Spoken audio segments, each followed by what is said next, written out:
नमस्कार, संसद टीवी में आपका स्वागत है। मैं हूं प्रतिबिंब शर्मा। संसद के बजट सत्र के दूसरे भाग का आज 9वां दिन है। सदन की कार्रवाई शुरू होने से पहले हम हाजिर हैं दोनों सदनों में आज होने वाले कामकाज का पूरा ब्यौरा लेकर हमारे खास कार्यक्रम संसद में आज के साथ। हम आपको बताएंगे कि दोनों सदनों के एजेंडे में कौन से महत्वपूर्ण कामकाज शामिल हैं। ये भी दिखाएंगे कि किन संसदीय समितियों की रिपोर्ट्स रखी जानी है और प्रश्नकाल के दौरान सांसद कौन कौन से सवाल पूछने वाले हैं। इसके अलावा दोनों सदनों में आज सत्ता पक्ष और विपक्ष की क्या रणनीति रहने वाली है, उस पर भी रहेगी हमारी निगाह। संसद के एजेंडे से जुड़ा हर अपडेट देने के लिए संसद भवन परिसर में मौजूद हैं हमारे संवाददाता अमरेंद्र गुप्ता, जो हमें लोकसभा से जुड़ा अपडेट देंगे। साथ ही हमारे साथ अखिलेश सुमन भी जुड़ेंगे, जो हमें राज्यसभा से जुड़ा अपडेट देने वाले हैं। स्टूडियो में हमारे साथ मौजूद हैं राज्यसभा से बीजेपी के माननीय सांसद डॉक्टर सुमेर सिंह सोलंकी, आपका स्वागत है। साथ ही हमारे साथ स्टूडियो में वरिष्ठ पत्रकार संजीव चोपड़ा भी जुड़े हुए हैं। संजीव जी, आपका भी बहुत बहुत स्वागत है। एजेंडे पर बातचीत करेंगे, लेकिन एक नजर डाल लेते हैं हेडलाइंस पर। लोकसभा में आज वित्त विधेयक 2023 और निरसन और संशोधन विधेयक 2022 विचार और पारित किए जाने के लिए पेश किया जाएगा। राज्यसभा में आज कौशल विकास और उद्यमशीलता मंत्रालय के कामकाज पर शुरू हुई चर्चा को आगे बढ़ाया जाएगा। साथ ही 5 अन्य मंत्रालयों के कामकाज पर उच्च सदन में चर्चा होगी। दोनों सदनों में गैर सरकारी सदस्यों के कार्य के दौरान सदस्य पेश करेंगे कई संकल्प। साथ ही प्रश्नकाल के दौरान विभिन्न मंत्रालयों से जुड़े प्रश्न भी पूछे जाएंगे। चर्चा शुरू करने से पहले देख लेते हैं कि लोकसभा में आज यानी कि बजट सत्र के दूसरे चरण के 9वें दिन क्या कुछ खास रहने वाला है। लोकसभा में आज 2 विधेयक विचार और पारित किए जाने के लिए पेश किए जाएंगे। वित्त मंत्री निर्मला सीतारमण वित्त विधेयक 2023 को सदन में पेश करेंगी। साथ ही कानून और न्याय मंत्री किरेन रिजिजू निरसन और संशोधन विधेयक 2022 सदन में पेश करेंगे। संसदीय कार्य राज्य मंत्री अर्जुन राम मेघवाल सत्र के शेष भाग के लिए सरकारी कार्य के बारे में वक्तव्य देंगे। सदन में प्रश्नकाल के दौरान अहम प्रश्न पूछे जाएंगे। विभिन्न अहम पत्र सभा पटल पर रखे जाना और नियम 377 के अधीन लोकहित के मुद्दों पर चर्चा होना भी सूचीबद्ध है। शुक्रवार होने के नाते आज दोपहर बाद का समय गैर सरकारी सदस्यों के कार्य के लिए सुनिश्चित है। इस दौरान सदस्य कई अहम संकल्प पेश करेंगे। इसके साथ ही लोकसभा में स्थायी समितियों से संबंधी कई अहम प्रतिवेदन और विवरण भी आज सदन में पेश किए जाएंगे। सांसद निहाल चंद चौहान प्राक्कलन समिति का प्रतिवेदन सदन में पेश करेंगे। सांसद संतोष कुमार गंगवार सरकारी उपक्रमों संबंधित समिति के विवरण पेश करेंगी। सांसद हरीश द्विवेदी याचिका समिति के प्रतिवेदन पेश करने वाले हैं। सांसद डॉक्टर किरीट प्रेमजी भाई सोलंकी अनुसूचित जातियों तथा अनुसूचित जनजातियों के कल्याण संबंधी समिति के प्रतिवेदन पेश करने वाले हैं। सांसद सुनील कुमार सिंह विशेषाधिकार समिति का प्रतिवेदन सदन में पेश करेंगे। सांसद लॉकेट चटर्जी उपभोक्ता मामले, खाद्य और सार्वजनिक वितरण संबंधी स्थायी समिति का प्रतिवेदन पेश करेंगी। सांसद डॉक्टर निशिकांत दुबे वाणिज्य संबंधी स्थायी समिति के प्रतिवेदन और परिवहन, पर्यटन और संस्कृति संबंधी स्थायी समिति के प्रतिवेदन पेश करेंगे। सीधा रुख करते हैं अपने सहयोगी अमरेंद्र गुप्ता का। अमरेंद्र, मोटे तौर पर हमने बता दिया है क्या कुछ सूचीबद्ध है अगर लोकसभा की कार्यसूची की बात करें, और क्या कुछ खास होने वाला है? प्रतिबिंब, जैसा कि आपने बताया है कि लोकसभा के बजट सत्र के दूसरे भाग का ये 9वां दिन है और कामकाज के लिहाज से खासा अहम माना जा सकता है। कार्यसूची में कई अहम कार्यसूची है, जिसमें प्रश्नकाल के अलावा 0R और इसके अलावा चूंकि आज फ्राइडे है तो प्राइवेट मेंबर्स बिल लगे हुए हैं। लेकिन सबसे पहले अगर मैं बात करूं गुरुवार की, तो गुरुवार 8वें दिन जो है ठीक ठाक काम हुआ। हालांकि सुबह 11 बजे जब लोकसभा की कार्रवाई प्रारंभ हुई तो लगातार विपक्ष का हंगामा जारी रहा। सत्ता पक्ष भी राहुल गांधी के मुद्दों पर विरोध करते नजर आए, इसलिए सदन की कार्रवाई लोकसभा अध्यक्ष ने 2 बजे तक के लिए स्थगित कर दी। 2 बजे पुनः एक बार फिर से गतिरोध जारी रहा और एक बार जब तीसरी बार 6 बजे सदन फिर से प्रारंभ हुआ तो एक अहम कामकाज संपन्न हुआ। कल अगर हम बात करें विनियोग विधेयक 2023 के अलावा जो मंत्रालय और विभागों के अनुदान की मांगे हैं उसको पारित कर दिया गया। जैसा आपको पता है कि लोकसभा अध्यक्ष ओम बिरला जी के पास एक विशेष पावर है जिसको हम ग्लोटिन कहते हैं। तो ग्लोटिन में चर्चा की कोई आवश्यकता नहीं होती है, जो जरूरी कामकाज हैं उसके माध्यम से संपादित और पारित की जा सकते हैं। तो कल ग्लोटिन के माध्यम से विनियोग विधेयक 2023 और अनुदान की जो मांगे हैं मंत्रालय और विभागों से उसको पारित किया गया। उसमें विनियोग विधेयक 2023 इतना अहम विधेयक है जिसमें जो बजट है, बजट में जो एक्स्ट्रा धन है उसके व्यय की एक शक्ति प्राप्त होती है और ये विनियोग विधेयक पारित होना अहम जरूरी है और कल उस कार्य को संपादित किया गया। अब हम बात करते हैं आज 9वें दिन की। तो लोकसभा में 9वें दिन आज खासा अहम माना जा सकता है। पृथ्वी में आज प्रश्नकाल में कई अहम विभागों और मंत्रालयों से सवाल जुड़े हुए हैं, जिसमें हम बात करें हेल्थ मंत्रालय और केमिकल और फर्टिलाइजर मंत्रालय से जुड़े हुए कई अहम सवाल है। जैसा कि प्रधानमंत्री जन औषधि योजना भारत सरकार की एक महती योजना है और इसका हमने एक उदाहरण देखा कोविड के काल के दौरान, जब प्रधानमंत्री जन औषधि योजना से प्रश्नकाल पर हम आएंगे। प्रश्नकाल से पहले वित्त विधेयक भी आज पारित कराने का प्रयास किया जाएगा वित्त मंत्री के द्वारा सदन के भीतर, एक बात। और इसके अलावा आज संकल्प का भी दिन है, निजी जो है रूप से आज, क्योंकि शुक्रवार है, संकल्प पेश किए जाते हैं। कितना अहम रहता है संकल्प पेश करना माननीय सांसदों का? पृथ्वी में खासा अहम रहता है, चूंकि शुक्रवार का 2.5 घंटा जो है प्राइवेट मेंबर्स बिल के लिए प्रस्तावित होता है और ऐसे में कई ऐसे बिल, कई अहम मुद्दों पे एक बिल जारी होते हैं। हालांकि वो जो बिल है वो बिल का शक्ल नहीं ले पाते, लेकिन उस पर अच्छी खासी चर्चा देखी जा सकती है। पिछले अगर लोकसभा का हम इतिहास देखें तो कई सारे ऐसे अहम मुद्दों पर चर्चा हुई इस प्राइवेट मेंबर बिल के द्वारा। और आज भी अगर हम बात करें तो सामाजिक कल्याण मंत्रालय से संबंधित एक अहम बिल, प्राइवेट मेंबर बिल है जिस पर चर्चा देखी जा सकती है। उसमें यह बताया गया है कि जो आज़ादी के बाद से अब तक जो दलित वर्ग है उसके उत्थान के लिए भारत सरकार ने किस तरह से कार्य किया है। चूंकि लगातार जो सरकार है वो दलितों और पिछड़ों की बात करता रहा है, उनको समाज में एक बराबर का स्थान देने की बात करता रहा है, तो एक अहम प्राइवेट मेंबर बिल जिस पर चर्चा देखी जा सकती है। इसके अलावा भी स्वास्थ्य को लेके भी कई बार प्राइवेट मेंबर्स बिल हैं, तो खासा अहम माना जा सकता है। इसके अलावा आज 2 अहम बिल भी हैं जिसमें हम वित्त मंत्री निर्मला सीतारमण एक वित्त विधेयक पारित करेंगे। इसके अलावा किरण रिजिजू साहब निरसन से जुड़ा हुआ एक विधेयक पारित करेंगे। इसके अलावा आज जो है पार्लियामेंट कमेटी की रिपोर्ट्स भी टेबल होनी है, चूंकि आपको पता है कि संसद जो है सत्रों के माध्यम से तो लगातार संसद भवन में सांसद काम करते हैं। इसके अलावा पार्लियामेंट कमेटी लगभग साल भर काम करती है और मिनी पार्लियामेंट के तौर पे काम करती है। जो विधेयक लोकसभा और राज्यसभा में जाते हैं उसको स्टैंडिंग कमेटी के पास भेज दिया जाता है और उससे जुड़े हुए मसलों पर पार्टी लाइन से ऊपर मतभेद वाली स्थिति नहीं आती, पार्टी लाइन से ऊपर उन मुद्दों पे अहम चर्चा होती है और जो नीति निर्धारक तत्व हैं उसके आधार पर तथ्यों के साथ चर्चा होने के बाद उसको टेबल किया जाता है। तो कई मंत्रालय की आज जो रिपोर्ट्स हैं वो टेबल होनी है, जिसको सदन से अनुमति मिलने के बाद वो बिल का प्रारूप ले सकती हैं। जी जैसा कि वापस आपके पास आएंगे, और प्रश्नकाल की आपने यहाँ पर चर्चा भी की है। प्रश्नकाल में कौन से महत्व के सवाल पूछे जाएंगे उस पर आपसे जानकारी हासिल करने की कोशिश करेंगे। अभी तक की जानकारी के लिए बहुत बहुत धन्यवाद। और फौजिया खान एनसीपी के माननीय राज्यसभा सांसद हमारे साथ जुड़ गई हैं, आपका भी स्वागत है। फौजिया जी, आपसे ही शुरू करता हूँ। आज निजी संकल्पों का दिन है दोनों ही सदनों के भीतर, कितना महत्व रखते हैं ये निजी संकल्प? निजी संकल्प बहुत महत्व रखते हैं क्योंकि इसमें आज़ादी से अपना जो कुछ सोचना है, जिस तरीके से लॉ मेकिंग होनी चाहिए, ये एक मेंबर सदन में लाता है। कई बार ये बहुत अच्छे बिल्स होते हैं, अच्छे रेजोल्यूशंस होते हैं, लेकिन ऐसा बहुत कम होता है कि सरकार द्वारा ये माने गए या इनको एक्सेप्ट कर लिया गया एज इट इज़।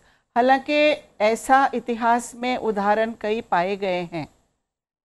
जी, सुमेर सिंह सोलंकी जी, यहाँ पर बात चल रही है कि किस तरीके से सदन की कार्रवाई चलाने का प्रयास लगातार किया जा रहा है। अगर राज्यसभा की बात करें, जो कुछ हो रहा है उससे इतर आज क्या संभावना देख रहे हैं? और जैसा कि मैंने फौजिया जी से भी पूछा कि निजी संकल्पों का दिन है, कितना महत्व रखता है, एक बात। उसके अलावा तकरीबन 5 मंत्रालयों से उसके कार्य से जुड़ी हुई चर्चा भी सूचीबद्ध है सदन की कार्रवाई में। ये अलग अलग मंत्रालयों की बात करते हैं तो कौशल विकास से जुड़ी हुई एक चर्चा जो है, महत्व की चर्चा भी होने वाली है। किस तरीके की चर्चा है और क्या ये चर्चा प्रभावी रहती है कहीं ना कहीं जब इस मंत्रालय को लेकर या फिर मत्स्य पालन पशुपालन को लेकर चर्चा सदन के भीतर होगी? तो देखिए, ये जो चर्चाएं होना है विभागों की, मंत्रालयों की, ये सभी विभागों के लिस्टेड हुए हैं। उनमें स्किल डेवलपमेंट, कौशल विकास की आपने बात कही है जी। मैं तो ये कहना चाहता हूँ कि जितने भी मंत्रालय भारत में हैं, भारत सरकार के हैं, उनके सभी में सब कुछ महत्वपूर्ण है। और स्किल डेवलपमेंट की अगर हम बात करें तो ये आज हमारे देश की यशस्वी प्रधानमंत्री माननीय नरेंद्र मोदी जी ने इसको बहुत मिशन के तौर पे प्रारंभ किया है। और स्किल डेवलपमेंट इस देश में हमारे देश के युवाओं के लिए, हमारे देश के कामकाजी लोगों के लिए और हमारे देश के अन्य बेरोजगार युवाओं के लिए स्किल डेवलपमेंट जैसी वस्तुओं, स्किल डेवलपमेंट जैसे प्रशिक्षण का होना बहुत ही मायने रखता है। और साथ में जहाँ तक विभाग के चर्चा का विषय है, तो इस चर्चा से भी काफ़ी मायने निकलते हैं, काफ़ी लोगों को फ़ायदा होता है। और हम सबको ये भी समझने को मिलता है कि देश के 140 करोड़ भाइयों और बहनों के बीच में स्किल डेवलपमेंट का मैसेज संसद में जो होने वाली चर्चा है, उस चर्चा के माध्यम से पहुंचता है। जी संजीव जी, यहाँ पर दोनों माननीय सांसद राज्यसभा से कहीं ना कहीं जुड़े हुए हैं और लोकसभा का कोई सांसद आज कार्यक्रम में सम्मिलित नहीं है, इसलिए मैं आपसे जानने की कोशिश करूंगा कि कल जो है विभिन्न मंत्रालयों से जुड़ी अनुदानों की अनुपूरक मांगे पारित कर दी गई, उसके अलावा विनियोग विधेयक भी पास कर दिया गया और आज वित्त विधेयक पारित कराने का प्रयास सदन के भीतर वित्त मंत्री के द्वारा किया जाएगा। किस तरीके से देखते हैं इस पूरे कामकाज को? जी, आज का दिन बहुत महत्वपूर्ण है क्योंकि फाइनेंस बिल आज फाइनेंस मिनिस्टर निर्मला सीतारमण जी पेश करेंगे और उसको पास कराना है। तो ये प्रक्रिया जो बजट पेश हुआ उसके बाद जो प्रक्रिया पूरी होएगी आज, क्योंकि कल demands for grants of various ministries वो अप्रोप्रिएशन बिल पास हुआ और डिमांड्स फॉर ग्रांट्स पास हुए, तो आज फाइनेंस बिल पास होना है। तो महत्वपूर्ण है, पूरा बजट के जो फाइनेंशियल प्रपोजल्स हैं उनको बजट अपनी स्वीकृति देगी, तो उस लिहाज से बहुत ज़रूरी है। और आज इसीलिए जो प्राइवेट मेंबर्स बिल हैं वो 2:30 बजे की जगह 3:30 बजे रखा गया है ताकि ये बिल पास कराया जा सके। जी, भी आपने निजी संकल्पों की भी बात कही है, कितना महत्व रखते हैं। फौजी जी ने भी कहा कि आज़ादी के बाद से किस तरीके से देश आगे बढ़ रहा है, क्या गति है, उन सब को समाहित करते हुए अलग अलग समय पर ये निजी संकल्प सदन के भीतर पेश किए जाते हैं। कितना महत्व रखते हैं ये निजी विधेयक के तौर पर ये संकल्प सदन के भीतर रखना? जी, बहुत महत्व रखते हैं क्योंकि इनको मेंबर्स को एक इंडिविजुअल राइट होती है कि एज अ प्राइवेट मेंबर वो अपना कोई विधेयक या कोई रेजोल्यूशन ऐसे करके ला सकें जिस पे सरकार का ध्यान अभी तक नहीं गया और वो समझते हैं कि गवर्नमेंट को लेजिस्लेट करना चाहिए या बिल लाना चाहिए। जैसे आज बहुत महत्व के 4-5 हैं रेजोल्यूशंस, उसमें से एक जैसे विमेन इशू, आजकल विमेन इश्यूज़ को लेकर बहुत इम्पोर्टेंस दी जा रही है। तो leave for women, for menstrual leave for women, उसके लिए एक विधेयक लेके आ रहे हैं सुशील कुमार मोदी जी। और जैसे एंटरप्रेन्योरशिप को बढ़ावा दिया जा रहा है देश में, 5 ट्रिलियन इकोनॉमी बनाने के लिए, और अब वैसे भी ब्रिटेन को भी इंडियन इकोनॉमी ओवरटेक कर चुकी है, तो एक और विधेयक, एक रेजोल्यूशन लेके आ रहे हैं एंटरप्रेन्योरशिप लीव के लिए, जिसमें गवर्नमेंट एम्प्लॉयज़ को अपॉर्चुनिटी मिले कि वो एंटरप्रेन्योरशिप अपनी परस्यू कर सके।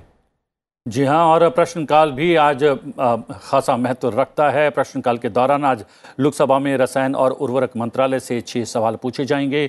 इसके अलावा रसायन और उर्वरक मंत्रालय से प्रधानमंत्री भारतीय जन औषधि परियोजना यानी कि PMBJP के अंतर्गत दवाइयों के चयन के संबंध में प्रश्न पूछा जाएगा।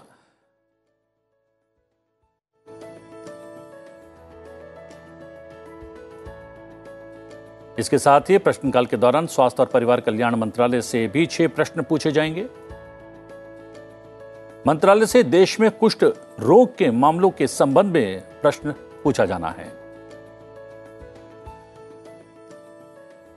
सीधा रुख करते हैं अपने सहयोगी अमरेंद्र का। अमरेंद्र, आप जानकारी दे रहे थे प्रश्नकाल की, मोटे तौर पर हमने कुछ प्रश्न बता दिए हैं और बारीकी से जानकारी हासिल करने की कोशिश करें तो और कौन से महत्व के प्रश्न आज माननीय सांसदों के द्वारा अलग अलग मंत्रियों और मंत्रालयों से पूछे जाने हैं?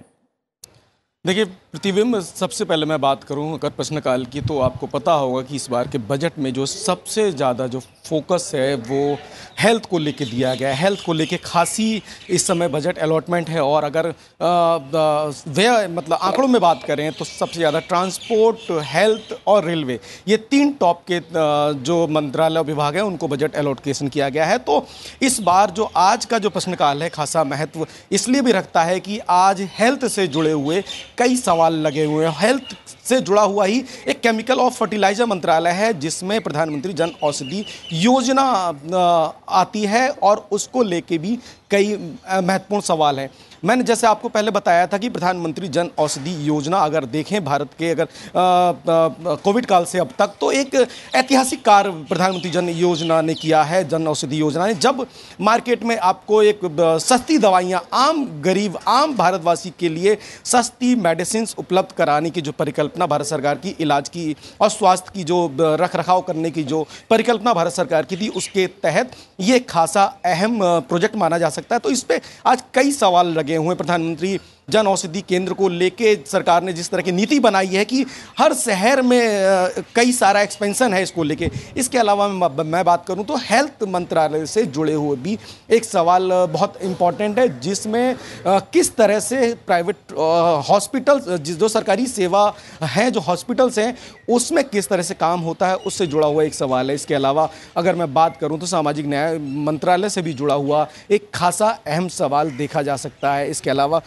कृषि मंत्रालय से जुड़ा हुआ, भारत की कृषि प्रधान देश है तो इसमें कृषि मंत्रालय से भी जुड़ा हुआ खासा सवाल देखा जा सकता है। और एक सवाल है ट्रांसपोर्ट मंत्रालय से। परिवहन अगर मंत्रालय की बात करूं तो बजट एलोकेशन खासा अच्छा है। और जब आपको अगर स्मरण होगा, याद होगा प्रतिबिंब, जब वित्त मंत्री निर्मला सीतारमण हाउस में बजट पेश कर रही थी तो उन्होंने सबसे ज़्यादा फोकस किया था ट्रांसपोर्ट को लेके और उसमें कई सारी महती योजनाएं, जिसमें प्रधानमंत्री ग्रामीण सड़क योजना के अलावा जो हाईवे का निर्माण है, और खासकर अगर हम बात करें परिवहन मंत्री नितिन गडकरी की, तो उन्होंने जिस तरह से बजट के बाद अपनी बात रखते हुए कहा कि 2024 के समाप्ति के बाद जो हमारे देश की जो सड़कें होंगी वो खासी इंपॉर्टेंट महत्व रखती होंगी। और जो सड़कों के निर्माण को लेके जिस तरह से इस समय कई योजनाएं चल रही हैं, और आप खासकर अगर महाराष्ट्र के नासिक और उसके आसपास पूरे महाराष्ट्र में अगर सड़कें देखें तो जो कूड़ा है, जो वेस्ट मटेरियल है, उसका उपयोग किया जा रहा है सड़कों को बनाने में, हाईवेज को बनाने में। तो उससे जुड़ा हुआ भी खासा एक अहम सवाल देखा जा सकता है प्रतिबिंब। तो कुल मिला के आज का प्रश्नकाल खासा अहम है और चूंकि लोकसभा अध्यक्ष की एक खास मंशा रहती है कि प्रश्नकाल बाधित ना हो, गतिरोध में प्रश्नकाल बाधित ना हो, तो आज अच्छा सवाल देखा जा सकता है। बहुत बहुत धन्यवाद अमरेंद्र जानकारी देने के लिए और बताने के लिए कौन कौन से महत्व के प्रश्न आज माननीय सांसदों के द्वारा पूछे जाने हैं। यहाँ पर फौजी जी, एक बात हमारे जो है सहयोगी अमरेंद्र ने कही कि एक प्रश्न जो है कूड़े का निस्तारण किस तरीके से हाईवेज बनाने में किया जा रहा है और इसको कैसे विस्तार देना है या दिया जाने वाला है, उस पर भी प्रश्न पूछा जाएगा। हमने देखा कि राजधानी दिल्ली में कूड़े का एक पूरा पहाड़ खड़ा है, उसको भी किस तरीके से समाप्त किया जाए और उसका निस्तारण कैसे सड़कें बनाने में किया जाए, ये प्रयास सरकार के द्वारा किया जा रहा है। कितना बड़ा बदलाव या फिर कितनी बड़ी पहल आप मानते हैं इसे? ये बहुत ही महत्वपूर्ण है क्योंकि आज के प्रगतिशील जग में अगर हम ये सब गार्बेज और जो वेस्ट मटेरियल है इसका अगर अच्छी तरह इस्तेमाल ना करें तो फिर इससे बहुत हानिकारक इसके इफ़ेक्ट्स हो सकते हैं। और हमारे प्रधानमंत्री ने ज़ीरो कार्बन एमिशन का संकल्प किया है 2070 तक। तो हम सबको मिलकर ये ज़ीरो कार्बन एमिशन की तरफ कदम उठाने हैं। बहुत सारे प्रयास किए जा रहे हैं सरकार की तरफ से और मुझे लगता है कि अर्बन प्लानिंग और अच्छी तरह से होने की आवश्यकता है, इसकी तरफ ध्यान देने की आवश्यकता है और ये भी सरकार के द्वारा होगा, ऐसी मैं अपेक्षा करती हूँ। ज़ीरो कार्बन एमिशन की बात करें सुमेर सिंह जी, तो ये संकल्प प्रधानमंत्री का है, अंतर्राष्ट्रीय पटल पर मंच पर उन्होंने ये वादा भी किया था, दावा भी किया था। और अगर हम लोग कदम बढ़ाने की बात करें तो ई व्हीकल पर भी सरकार का बेहद जोर रहा है और समय समय पर प्रश्नकाल में भी ये प्रश्न लगातार पूछा जाता रहा है। कितना महत्व मानते हैं ई व्हीकल के इस्तेमाल को, उसको विस्तार देने के प्रयास को, और कहाँ तक कामयाबी लगातार सरकार को मिल पा रही? देखिए, प्रश्नकाल में जो प्रश्न पूछे जाते हैं वो किसी सांसद अपने स्तर से पूछते हैं, लेकिन ये प्रश्न पूरे देश की 140 करोड़ जनता से जुड़ा हुआ प्रश्न होता है और प्रश्नकाल का प्रश्न बड़ा महत्वपूर्ण होता है।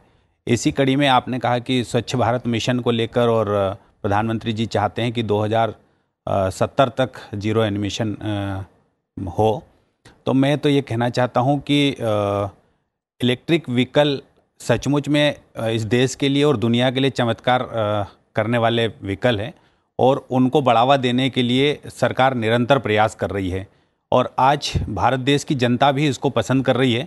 और मैंने पिछले कई दिनों से मैं खुद भी इलेक्ट्रिक व्हीकल में इलेक्ट्रिक मोटर वाइंडिंग करते रहा हूँ, बिजली से संबंधित मेरा रिश्ता रहा है। इसलिए मैंने ये देखा है कि पेट्रोल और डीजल से जिस प्रकार से कार्बन उत्सर्जन हो रहा है और पर्यावरण को नुकसान पहुँच रहा है, ऐसे में जो बिजली से इलेक्ट्रिक व्हीकल है उन व्हीकलों को पूरा प्रोत्साहन देने के लिए हमारी सरकार निरंतर काम कर रही है और देश के प्रधानमंत्री माननीय नरेंद्र मोदी जी तो यह निरंतर इस संकल्प को लेकर चल रहे हैं कि हम एक दिन देश के अंदर इलेक्ट्रिक से चलने वाले वाहनों की संख्या बहुत बड़ी मात्रा में स्थापित करेंगे। जी संजय जी, ये इसलिए भी महत्वपूर्ण हो जाता है कि जहाँ तक ईंधन की बात है, हम दूसरे देशों पर काफ़ी तौर पर निर्भर हैं। लगातार प्रधानमंत्री का इस बात पर जोर रहा है कि ईंधन के क्षेत्र में कहीं ना कहीं, ऊर्जा के क्षेत्र में हम आत्मनिर्भर बने और दूसरे देशों पर उस तरीके से निर्भरता ना रहे। इसलिए भी ई व्हीकल काफ़ी महत्वपूर्ण हो जाता है। लेकिन ई व्हीकल की जब बात चलती है तो बैटरी निर्माण के क्षेत्र में हम क्या कुछ कर पा रहे हैं, क्या कुछ हमारी प्रगति है और क्या हमारा रोड प्लान है, वो भी खासा महत्व रखता है क्या?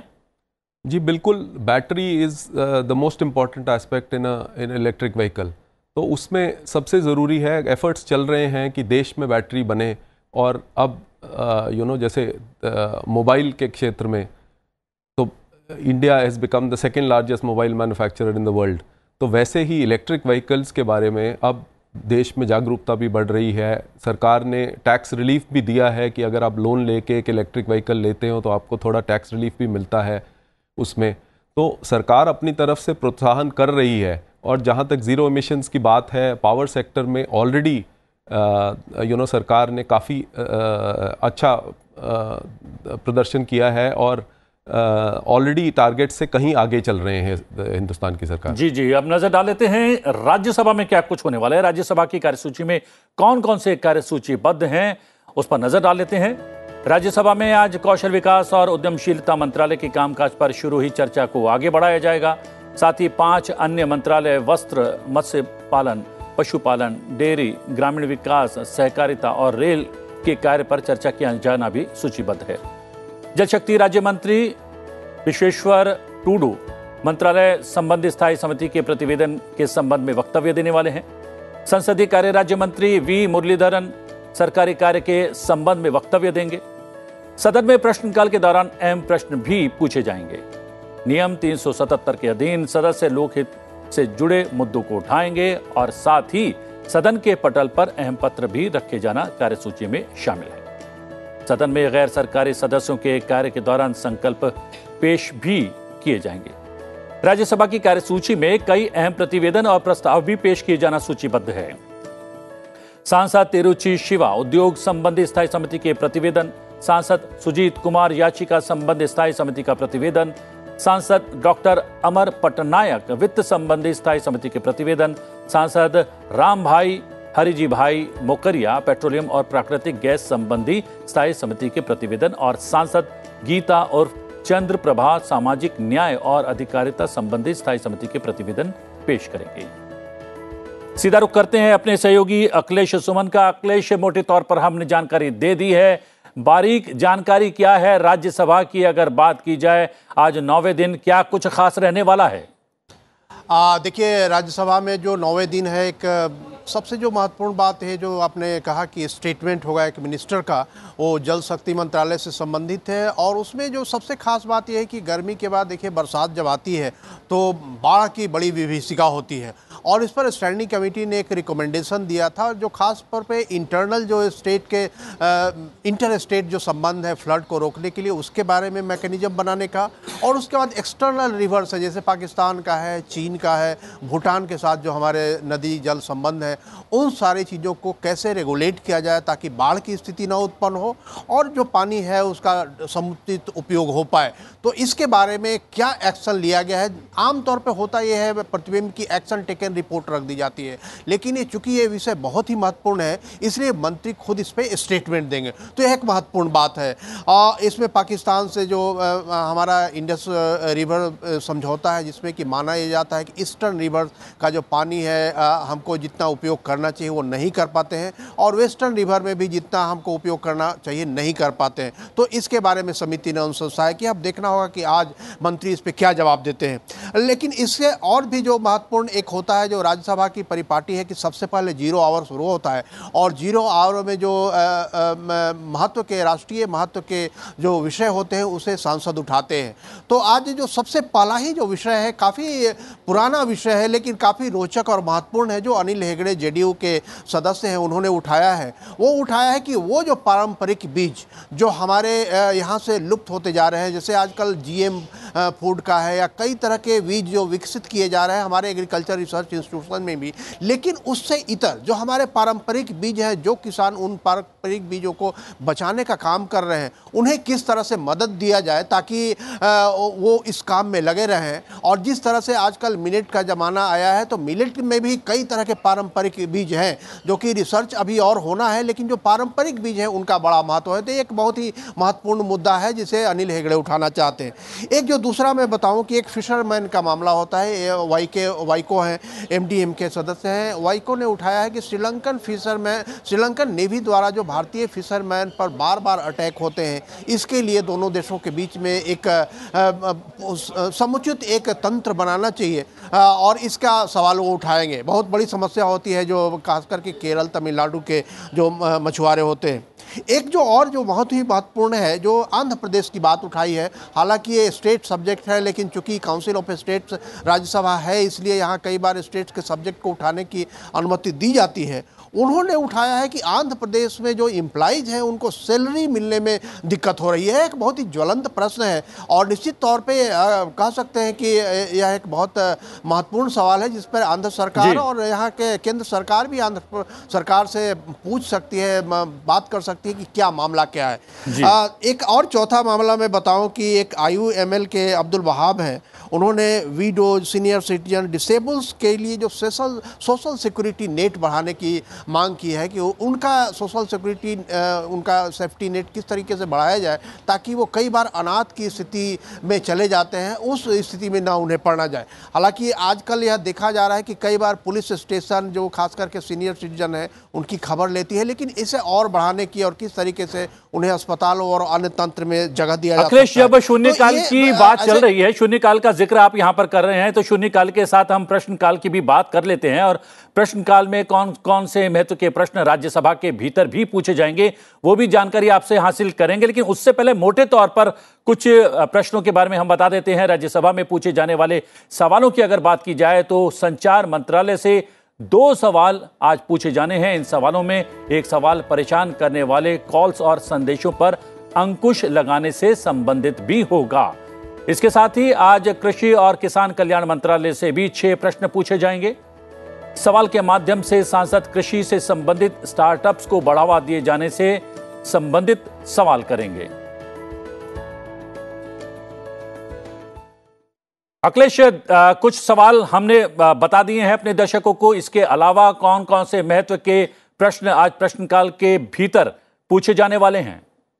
देखिए, निश्चित तौर पे प्रतिबिंब जो जैसा कि आप जानते हैं कि जो ये स्टार्ट क्वेश्चन होता है इसके उत्तर सदन के पटल पर तो रखे ही जाते हैं, उसका जवाब ही मंत्री देते हैं और अन्य सदस्य या वो सदस्य जिन्होंने सवाल पूछा है वो भी पूरक सवाल पूछते हैं। तो इसमें जैसा कि आपने खुद भी संकेत दिया, एग्रीकल्चर मिनिस्ट्री से 6 सवाल हैं, रेलवे मिनिस्ट्री से 4 सवाल हैं, और उसके बाद कॉमर्स एंड इंडस्ट्री मिनिस्ट्री से 2 सवाल किए गए हैं, और उसके बाद जो कम्युनिकेशन मिनिस्ट्री से 2 सवाल हैं, कॉमर्स, फूड प्रोसेसिंग और टेक्सटाइल से 1-1 सवाल है। तो जो सवालों की फहरिस्त है उसमें अगर हम देखते हैं तो एक बड़ा ही रोचक सवाल है स्टार्टअप का सवाल। एग्रीकल्चर में स्टार्टअप की बात हमने अभी तक शायद उस तरीके से नहीं सुनी है जितना कि हम खास तौर पे जो आईटी क्षेत्र में या अन्य सेवाओं के क्षेत्र में स्टार्टअप की बात सुनते हैं। तो एक सवाल है गीता चंद्र का कि ये जो स्टार्टअप की, एग्रीकल्चर में स्टार्टअप की क्या स्थिति है, और निश्चित तौर पे अगर एग्रीकल्चर क्षेत्र में स्टार्टअप की को बढ़ावा मिलता है तो बहुत सारे, देखिए हमारे जो फार्म ग्रेजुएट्स हैं, वो फार्म ग्रेजुएट्स आम तौर पे जो निजी संस्थाएं हैं अपना जर ज़मीन छोड़कर वो शहरों में जाते हैं या रिसर्च इंस्टीट्यूट में जाते हैं, लेकिन अगर स्टार्टअप में प्रोत्साहन वहाँ मिलता है तो निश्चित तौर पे उन्हें एक प्रोत्साहन मिलेगा, अपनी ज़मीन से जुड़े रहेंगे। तो निश्चित तौर पे ये देखना बड़ा रोचक होगा कि मंत्री इस पर क्या जवाब देते हैं। एक और बहुत ही महत्वपूर्ण सवाल है विक्रमजीत सिंह सहनी का। उन्होंने कॉमर्स एंड इंडस्ट्री मिनिस्टर से पूछा है कि एफएमसीजी जो फास्ट मूविंग का कंज्यूमर गुड्स होते हैं, जो एक माना जाता है कि ये जो पूरे देश की जो आर्थिक गतिविधियों में एक बड़ा रोल होता है, ये जो कंज्यूमर गुड्स है, हमारे जो दिनचर्या के ज़रूरत की चीज़ें उनमें डिक्लाइन आ रहा है, और इंडस्ट्री में भी डिक्लाइन आ रहा है, उसके अलावा कंजम्पशन पैटर्न में भी डिक्लाइन आ रहा है, और ख़ास करके ये भी माना जा रहा है कि रूरल एरियाज में भी इसमें कमी आ रही है। पिछले दिनों यह माना जा रहा था कि रूरल एरियाज में इनका मार्केट बढ़ रहा है। तो यह एक बहुत ही कह सकते हैं कि चिंता की स्थिति भी है, और सरकार को ज़रूरत है कि इस पर ध्यान दे तो कि क्यों कंज्यूमर इंटरेस्ट घट रहा है। तो महत्व के प्रश्न आज कहीं ना कहीं पूछे जाने वाले हैं, और आपने कहा कि प्रश्नकाल और शून्यकाल राज्यसभा के भीतर हमेशा से ही खास रहता है। क्यों खास रहता है उसकी जानकारी भी आपने उन मुद्दों पर प्रकाश डालकर दे दी है। बहुत बहुत धन्यवाद अखिलेश आपका। अखिलेश हमारे सहयोगी बता रहे थे प्रश्नकाल के दौरान कौन कौन से महत्व के प्रश्न पूछे जाने वाले हैं, और कॉल्स जो लगातार ऐसी कॉल्स आती हैं बीच में जिससे आपका कोई सरोकार नहीं होता है, वो खासा परेशान करती हैं। कुछ संदेश भी ऐसे आते हैं, उन पर किस तरीके से अंकुश लगाया जाए, ये आज सवाल, महत्व का सवाल पूछा जाने वाला है। कितना महत्वपूर्ण सवाल है फौजिया जी, क्योंकि इस एक विषय से तो हर एक आम और खास को दो चार होना पड़ता है। सवाल तो महत्वपूर्ण है और हर इंसान से जुड़ा हुआ सवाल है, क्योंकि ये जो आम इंसानों को परेशानी होती है उस पर सरकार ने ध्यान देने की आवश्यकता है। मुझे लगता है कि हर सांसद लाखों लोगों का रिप्रेजेंटेशन करता है, और जब वो सवाल सदन में पूछता है तो वह सवाल लोगों को समस्या पैदा करने वाले विषयों पर ही होता है। लेकिन विषय आज ये है कि संसद की कार्रवाई होनी चाहिए, क्योंकि पिछले 9 दिनों से कोई कार्रवाई नहीं हो रही है, और हमको जो प्रश्न पूछने हैं, हमको जो सदन में रखने हैं, लोगों के एस्पिरेशंस, लोगों के प्रॉब्लम्स, वो सारे रखने में कठिनाई होती है, तो बहुत दुख होता है। मुझे लगता है सदन की कार्रवाई चलनी बहुत ज़रूरी है, ये हम सबकी जिम्मेदारी है, और ख़ास तौर पर सत्ताधारी पक्ष की जिम्मेदारी है। लेकिन आज देखा जा रहा है कि सत्ताधारी पक्ष भी नहीं चाहता है कि सदन की कार्रवाई हो, क्योंकि विपक्ष से ज़्यादा शोर सत्ताधारी बेंचेस पर होता हुआ नज़र आ रहा है। तो ये दुर्भाग्यपूर्ण स्थिति है और ये दुरुस्त होने की आवश्यकता है, ऐसा मुझे लगता है। जी, सुमेर सिंह सोलंकी जी, संचार मंत्रालय से तो ये महत्व का प्रश्न पूछा ही जाने वाला है। इसके अलावा कृषि मंत्रालय से भी बहुत महत्व के सवाल हैं, जिसमें एक कृषि से संबंधित स्टार्टअप्स को बढ़ावा दिए जाने से संबंधित है। ये सवाल इसलिए भी महत्वपूर्ण हो जाता है कि क्योंकि मिलेट्स यानी कि मोटे अनाज पर भी खासा जोर इस सरकार का और विशेष रूप से प्रधानमंत्री कर रहा है, और हम ये देख रहे हैं कि मोटे अनाज या मिलेट्स से जुड़े हुए स्टार्टअप्स भी बड़ी संख्या में सामने आ रहे हैं। सबसे पहले तो मैं माननीय प्रधानमंत्री जी को धन्यवाद देना चाहता हूं, क्योंकि इस मोटे अनाज की तरफ से श्री अन्न जिनको हम बोलते हैं, इसकी तरफ बहुत ज़्यादा ध्यान नहीं गया था। लेकिन ये ग्रामीण क्षेत्रों में, विशेषकर ऐसे किसान जो जनजातीय क्षेत्रों में रहते हैं, पहाड़ी क्षेत्रों में रहते हैं और वो खेती करते हैं, उनके पास ये मोटे अनाज बड़ी मात्रा में उत्पादित होते हैं, लेकिन उनको ठीक से मार्केट उपलब्ध नहीं हो पाया था, बाज़ार उपलब्ध नहीं हो पाया था, जिसकी वजह से बाजरा, ज्वार, मक्का, ये चोले हो या उड़द हो, मूंगफली हो या अन्य कोई इस प्रकार के अनाज है जिनको बाजार उपलब्ध नहीं हो पाता था, जिसकी वजह से किसानों को दिक्कत पड़ती थी। और व्यावसायिक दृष्टि से अगर हम खेती करने की बात करें तो बहुत सारे किसान इसको लेकर परेशान रहते थे, जिसकी वजह से इसका रकबा धीरे धीरे घटते जा रहा था।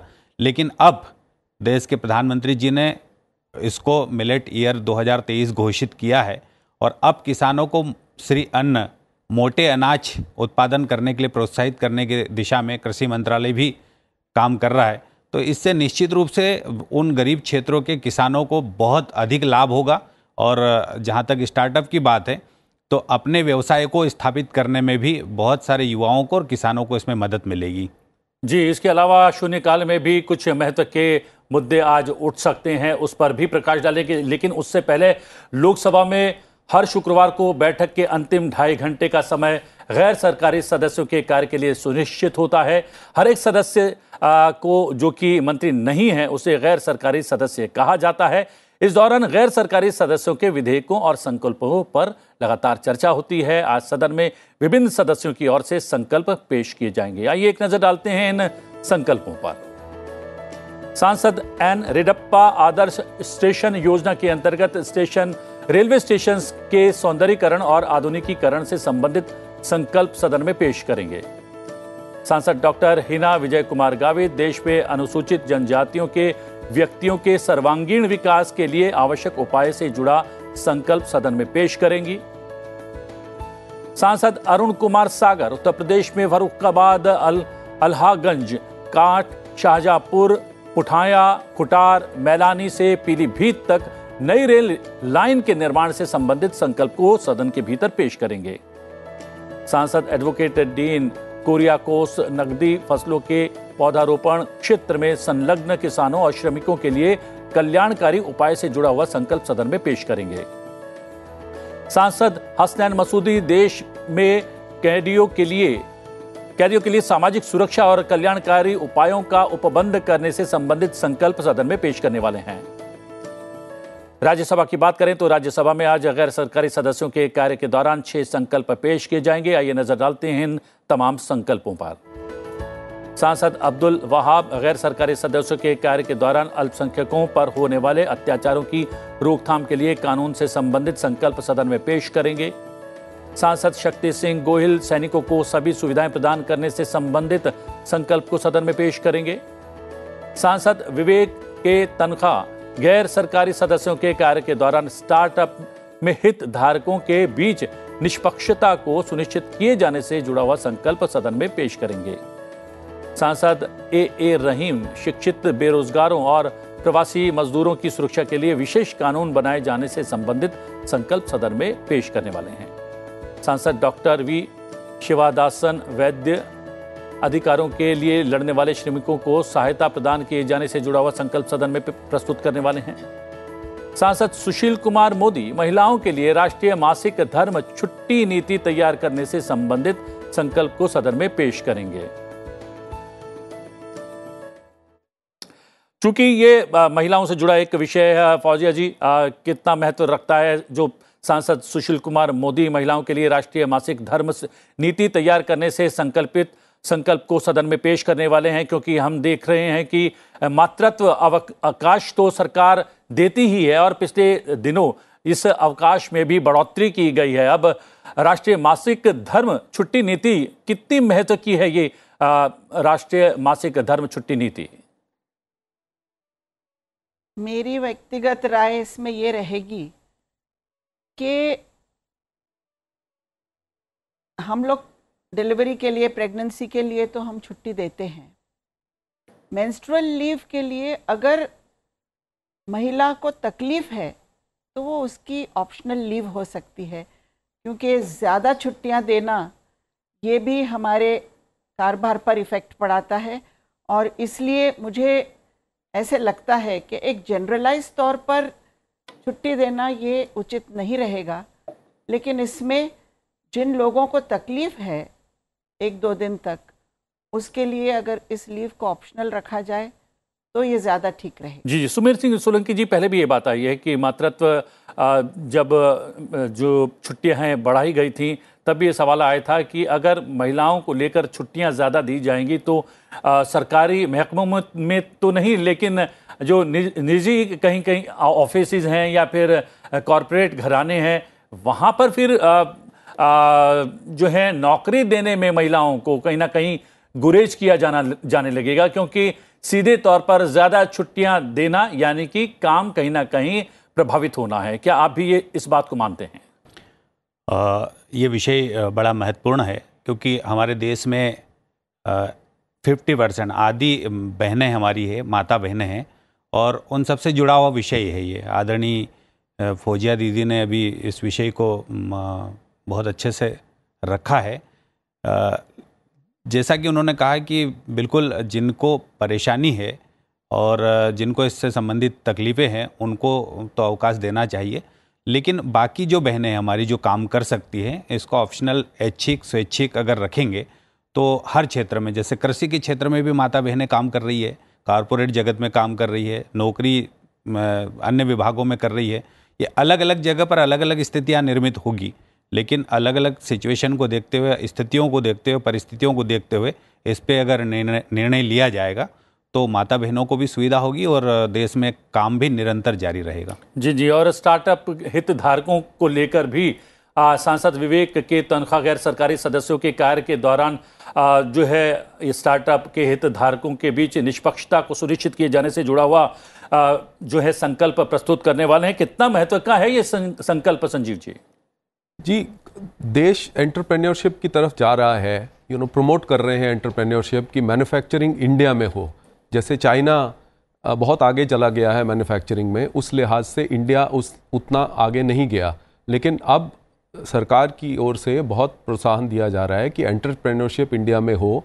जैसे स्टार्टअप्स इतने इंडिया में लगे हैं और कुछ सालों में कितने यूनिकॉर्न्स बने हैं, तो स्टार्टअप्स के लिए सरकारी अफसर जो हैं, सरकारी कॉरपोरेशंस और सरकारी गवर्नमेंट में जो काम करते हैं, उनके लिए एक ऑप्शन दी जाए कि वो अपनी एंटरप्रेन्योरशिप खोल सकें, अपनी एंटरप्रेन्योरशिप एबिलिटीज़ को ग्राउंड पे ला सकें।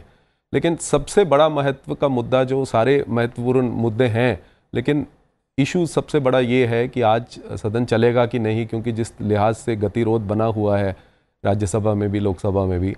लोकसभा में थोड़ा सा काम हुआ, लेकिन उम्मीद करते हैं कि आज शायद चले, आज 9वां दिन है और राज्यसभा में कोई ज़्यादा कार्यकाल हुआ नहीं है। जी, चलते चलते एक विषय जो खासा महत्व का है, बीज, पारंपरिक बीज से जुड़ा हुआ एक मुद्दा आज अगर शून्यकाल चलता है तो उसमें उठाया जाने वाला है। सुमेर जी, हम देख रहे हैं कि कुछ ऐसे बीज आए हैं कि फसल बनती है और उसके बाद उसके बीज का उपयोग दोबारा आप नहीं कर सकते हैं। पहले हम देखते थे कि गेहूं की खेती करने के पश्चात जब गेहूं उगता था तो कुछ गेहूं किसान अपने पास रख लेते थे कि दोबारा से उसे बोएंगे और उससे फिर से फसल खड़ी कर सकेंगे। जो पारंपरिक बीज का जो विषय आज पूछा जाने वाला है, तो क्या इसी संदर्भ में पूछा जाने वाला है? हाँ जी, मैं ये कहना चाह रहा हूँ कि मैं किसान का बेटा हूँ। मेरे पिताजी आज भी खेती करते और मैं भी जाकर खेतों में काम करता हूँ। बरसों तक खेती करने से एक अनुभव जरूर सामने आया है कि हमारे किसान भाई बहन बीज को रखने के एक परंपरागत तरीके थे उनके। मिर्ची को अक्खी रख लेते थे, मक्का, ज्वार, बाजरा, इसी प्रकार से उस भुट्टे के अंदर ही रख लिया करते थे जी, और उसको फिर अगले साल जब बारिश होती थी तो बोने का काम करते थे। लेकिन अभी जो संकर बीज जिसको हम कहते हैं, जो हाइब्रिड आ रहा है, उसको एक बार हम बोते हैं और दूसरी बार जब उसको काट लेते हैं तो दोबारा उसी बीज को अगर हम रख के बोते हैं तो उतना उत्पादन उसमें नहीं देखने को मिला है। तो वो जो परंपरागत खेती हमारी थी उसको बढ़ावा देने की बहुत ज़रूरत है और इस प्रकार के कृषि तकनीकी हमारे बीच आना चाहिए कि किसानों को महंगे बीज बार बार खरीदने की नौबत नहीं आना चाहिए। और महंगे बीज अगर खरीदना पड़ते तो कृषि की जो लागत है वो भी बढ़ती है। तो मेरा तो यही मानना है कि परंपरागत तरीके से बीजों को और अच्छे तरीके से उपचारित करके रखने की व्यवस्था होना चाहिए ताकि दोबारा जब हम बोए तो उसका उत्पादन कम न होके वही बना रहे या फिर बढ़े। जी, आपने बड़े विस्तार से इस विषय को समझाया और बहुत सारे अन्य बिंदुओं पर भी प्रकाश डाला। आपका बहुत बहुत धन्यवाद। धन्यवाद फौजिया जी आपका, आपने समय निकाला और हमारी चर्चा में आप सम्मिलित हुई। और संजीव चोपड़ा जी, आपने भी समय निकाला, आपने बहुत सारे बिंदुओं पर प्रकाश डाला। बहुत बहुत धन्यवाद। Thank you very much. बात कर लेते हैं प्रश्नकाल की। लोकसभा में आज प्रश्नकाल के दौरान आयुष, रसायन और उर्वरक, रक्षा, स्वास्थ्य और परिवार कल्याण, पतन, पोत, परिवहन और जलमार्ग, महिला और बाल विकास मंत्रालय से जुड़े हुए महत्व के प्रश्न पूछे जाएंगे। सांसद प्रोफेसर सौगत रॉय स्वास्थ्य और परिवार कल्याण मंत्रालय से कुष्ठ रोग के मामलों से संबंधित प्रश्न पूछेंगे। सांसद सप्तगिरी शंकर उलाका महिला और बाल विकास मंत्रालय से कुपोषण से ग्रसित बच्चों से जुड़ा हुआ सवाल पूछेंगे। सांसद राहुल कासवां स्वास्थ्य और परिवार कल्याण मंत्रालय से स्वास्थ्य परिचर्या सेवा के लिए आयुष्मान भारत योजना के अंतर्गत जारी डिजिटल कार्ड से संबंधित सवाल पूछेंगे। सांसद राजन बाबू राव विचारे आयुष मंत्रालय से आयुष अवसंरचना के सुधार के उपाय से जुड़ा हुआ सवाल पूछेंगे। सांसद नामा नागेश्वर राव रसायन और उर्वरक मंत्रालय से रसायनों और उर्वरकों की आपूर्ति से संबंधित सवाल पूछेंगे। सांसद डॉक्टर जयंत कुमार राय स्वास्थ्य और परिवार कल्याण मंत्रालय से पैनलबद्ध अस्पतालों में CGHS शुल्कों के संशोधन से जुड़ा हुआ सवाल पूछने वाले हैं। सांसद मांगुटा श्री वासुलु रेड्डी पतन, पोत, परिवहन और जलमार्ग मंत्रालय से तटीय विकास से संबंधित परियोजनाओं से जुड़ा हुआ सवाल पूछेंगे। सांसद विवेक नारायण शेजवलकर महिला और बाल विकास मंत्रालय से मध्य प्रदेश में आंगनवाड़ी केंद्र से जुड़ा हुआ सवाल पूछेंगे। सांसद DM कथीर आनंद रक्षा मंत्रालय से एरो इंडिया प्रदर्शनी के प्रभाव से संबंधित सवाल पूछने वाले हैं। सांसद गोपाल जी ठाकुर रसायन और उर्वरक मंत्रालय से जन औषधि केंद्रों के माध्यम से दवाइयों की व्यवस्था से जुड़ा हुआ सवाल पूछेंगे। सांसद CN अन्नादुरई महिला और बाल विकास मंत्रालय से राष्ट्रीय पोषण मिशन के अंतर्गत योजनाओं से संबंधित प्रश्न पूछेंगे। सांसद TR बालू स्वास्थ्य और परिवार कल्याण मंत्रालय से कोविड-19 के दौरान मधुमेह रोगियों में रोग संबंधी प्रवणता से जुड़ा हुआ सवाल पूछेंगे। सांसद माणिक्कम टैगोर B पतन, पोत, परिवहन और जलमार्ग मंत्रालय से नए सामरिक पतनों से संबंधित प्रश्न पूछने वाले हैं। सांसद AKP चिनराज स्वास्थ्य और परिवार कल्याण मंत्रालय से JICA द्वारा वित्त पोषण एम्स संस्थानों से जुड़ा हुआ सवाल पूछेंगे। सांसद रघु रामकृष्ण राजू कानूमुरु रसायन और उर्वरक मंत्रालय से नैनो उर्वरकों के उपयोग से संबंधित सवाल पूछने वाले हैं। सांसद डॉक्टर मनोज राजौरिया रसायन और उर्वरक मंत्रालय से जन औषधि केंद्रों में आयुष दवाओं की बिक्री से जुड़ा हुआ सवाल पूछेंगे। सांसद ET मोहम्मद बशीर स्वास्थ्य और परिवार कल्याण मंत्रालय से चिकित्सा उद्योग में भ्रष्टाचार से संबंधित प्रश्न पूछेंगे। सांसद राजेंद्र ढेडरिया आयुष मंत्रालय से प्रसाधन सामग्री उत्पाद से जुड़ा हुआ सवाल पूछने वाले हैं। सांसद N रेड्डप्पा रसायन और उर्वरक मंत्रालय से रूस यूक्रेन युद्ध का उर्वरकों के भंडार पर प्रभाव से संबंधित सवाल पूछेंगे। सांसद जयंत सिन्हा रसायन और उर्वरक मंत्रालय से PMBJP के अंतर्गत दवाइयों के चयन से जुड़ा हुआ सवाल पूछेंगे। राज्यसभा की अगर बात करें तो राज्यसभा में आज प्रश्नकाल के दौरान कृषि और किसान कल्याण, वाणिज्य और उद्योग, संचार, खाद्य प्रसंस्करण उद्योग, रेल और वस्त्र मंत्रालय से जुड़े हुए सवाल पूछे जाएंगे। सांसद सुलता देव संचार मंत्रालय से ओडिशा में मोबाइल नेटवर्क कनेक्टिविटी से संबंधित सवाल पूछेंगी। सांसद V विजयसाई रेड्डी कृषि और किसान कल्याण मंत्रालय से आंध्र प्रदेश में केसर की खेती से जुड़ा हुआ सवाल पूछेंगे। सांसद नीरज शेखर रेल मंत्रालय से वंदे भारत रेलगाड़ियों से संबंधित प्रश्न करने वाले हैं। सांसद अबीर रंजन बिस्वा खाद्य प्रसंस्करण उद्योग मंत्रालय से पश्चिमी बंगाल में PMKSY के अंतर्गत परियोजनाओं से जुड़ा हुआ सवाल पूछेंगे। सांसद गीता उर्फ चंद्रप्रभा कृषि और किसान कल्याण मंत्रालय से कृषि से संबंधित स्टार्टअप्स को बढ़ावा दिए जाने से जुड़ा हुआ सवाल पूछेंगी। सांसद विकास रंजन भट्टाचार्य कृषि और किसान कल्याण मंत्रालय से कृषि श्रमिकों की आय से जुड़ा हुआ सवाल पूछेंगे। सांसद राजमणि पटेल संचार मंत्रालय से परेशान करने वाले कॉल्स और संदेशों पर अंकुश लगाने से संबंधित सवाल पूछने वाले हैं। सांसद मानस रंजन बंगराज वस्त्र मंत्रालय से उड़ीसा के इकत बुनकरों के लिए हथकरघा क्लस्टर से संबंधित प्रश्न पूछेंगे। सांसद हरनाथ सिंह यादव कृषि और किसान कल्याण मंत्रालय से पीएम किसान योजना के अंतर्गत लाभ प्राप्त करने वाले मानदंड तय किए जाने से जुड़ा हुआ सवाल पूछेंगे। सांसद विक्रमजीत सिंह साहनी वाणिज्य और उद्योग मंत्रालय से एफएमसीजी उद्योग की नकारात्मक वृद्धि से संबंधित प्रश्न पूछेंगे। सांसद डॉक्टर सीएम रमेश रेल मंत्रालय से लंबित रेल परियोजनाओं से जुड़ा हुआ सवाल पूछेंगे। सांसद शांता क्षत्री रेल मंत्रालय से जलपाईगुड़ी रेलवे स्टेशन के उन्नयन से संबंधित प्रश्न करेंगी। सांसद जेबी माथेर हिशम कृषि और किसान कल्याण मंत्रालय से कृषि योग्य क्षेत्र में कमी आने से जुड़ा हुआ सवाल पूछेंगी। सांसद राकेश सिन्हा रेल मंत्रालय से पूर्वोत्तर क्षेत्र में रेलवे के विस्तार से संबंधित सवाल करने वाले हैं। सांसद अब्दुल वहाब कृषि और किसान कल्याण मंत्रालय से राष्ट्रीय मधुमक्खी पालन और शहद मिशन से जुड़ा हुआ सवाल पूछने वाले हैं। फिलहाल संसद में आज में इतना ही। अब से कुछ देर में लोकसभा और राज्यसभा की कार्रवाई शुरू होने जा रही है। संसद टीवी लोकसभा पर आप लोकसभा और संसद टीवी राज्यसभा पर आप राज्यसभा की कार्रवाई का सीधा प्रसारण देख सकते हैं। तो बने रहिए संसद टीवी के साथ। मुझे आज्ञा दीजिए। नमस्कार।